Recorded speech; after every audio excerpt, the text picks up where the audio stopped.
Today, we're going to be talking about the war on animals. Can we win it?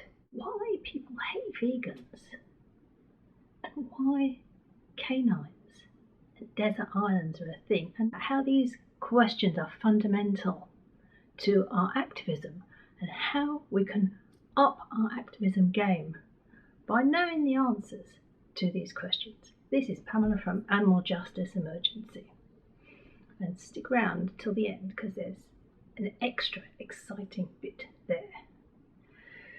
So we've all had that puzzling thing where we've explained to our family and our friends about being vegan. Maybe they've watched Cowspiracy or Dominion, or maybe you've cooked them delicious, crispy tofu slices and they've said yummy and gone back to eating dead bodies.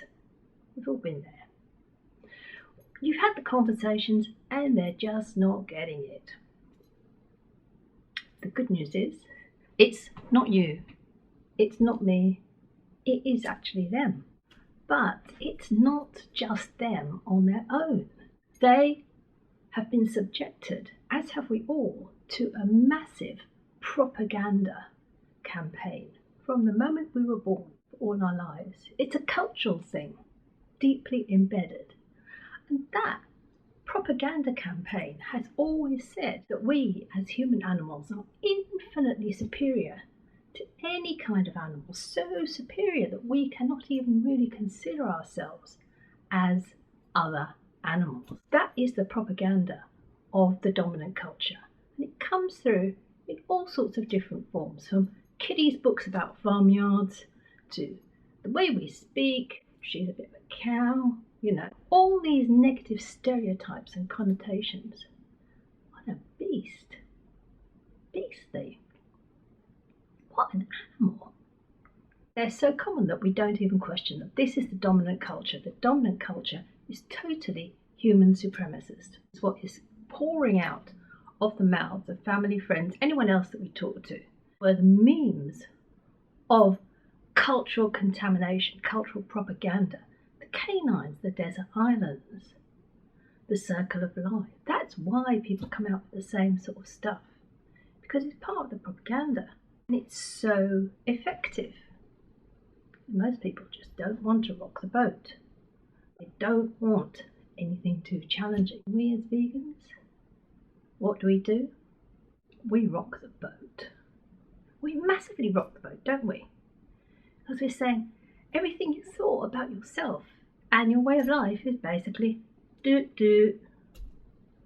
And not just in a small way. You said that you loved animals, but you eat them. Not only do you eat their bodies, you torture them to death. That's not loving animals, is it?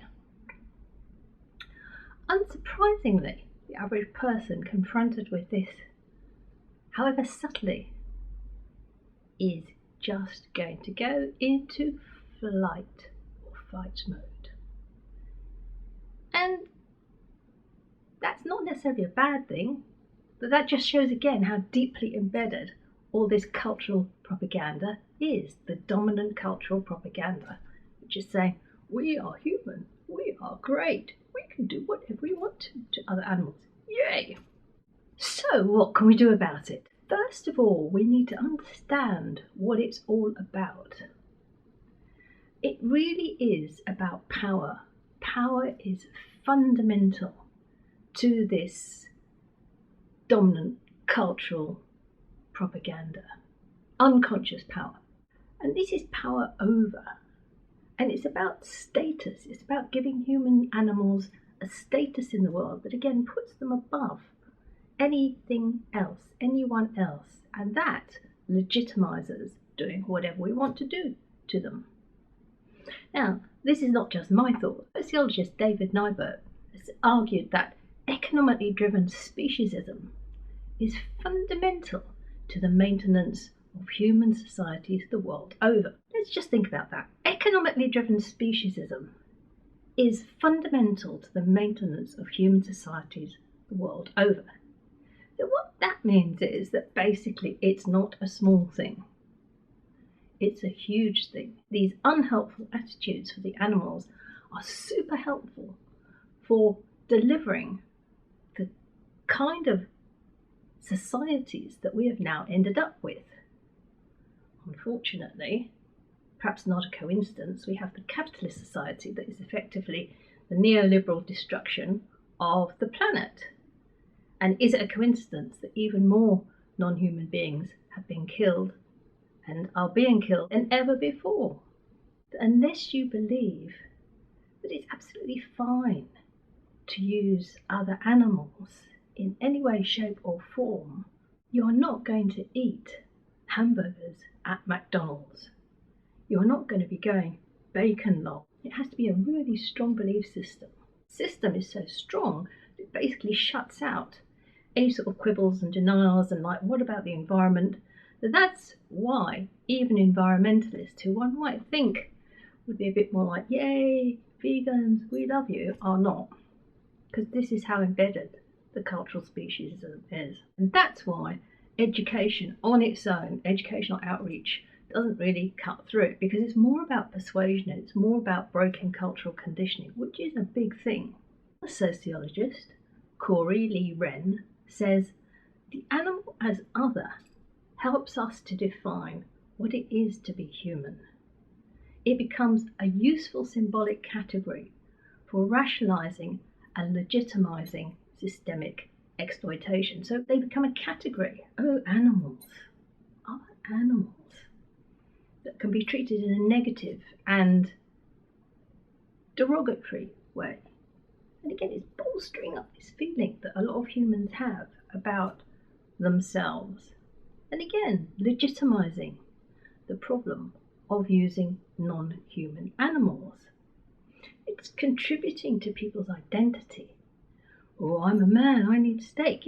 Other academics, like Carol J. Adams, have looked at the toxic masculinity associated with things like eating dead animal bodies. There's a lot more to go into it. So what I'm saying is there's a whole sort of like cultural propaganda cloud that we're living in that legitimizes the use of other animals. And this is why it's such a challenge to actually get people on board with the whole animal rights, animal liberation and vegan message. We are effectively challenging a person's identity, their place in the system, and all this is unconscious, and that's why you get the canines, teeth, desert island, cultural stuff going on. It is an absolutely massive thing. So what can we do about this? It's helpful as animal activists to recognise that this is a huge thing and to perhaps move the conversation away from just about food and loving animals. Because what we're talking about, we're really rocking people's sense of themselves, their identity. So, and challenging deeply held beliefs. So maybe we could be thinking about introducing new questions. Do you think animals should be treated with respect?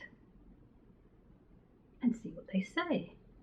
And then it's like, well, if animals should be treated with respect, is it respectful to artificially inseminate them time after time? Is it respectful to slaughter them? Is it okay, another question, to use other animals, maybe like dogs or cats? How are they different? How is a dog and a cat different to a pig or a cow? What don't you like about the thought of veganism? What would be the difficult things about being vegan? And how important is justice, fairness and respect in your life? Would you like to live in a world that is more fair? Change is possible. Until recently, obviously people felt very negatively and had very negative stereotypes about, say, women or gay people or people of colour or older people or sometimes younger people or people with different abilities, mental health issues, whatever. That's all changed. Societies are constantly in a process of change. What do you think the world would be like if we had a different attitude, a more respectful attitude of justice and fairness for other beings, and see where they go with that one. There are no guarantees, obviously, but I think it's important to get them thinking about different things. So I hope this has been helpful. I hope it's given some ideas. We will be talking more about these sort of subjects and introducing new ways to improve and make your activism more effective in future videos.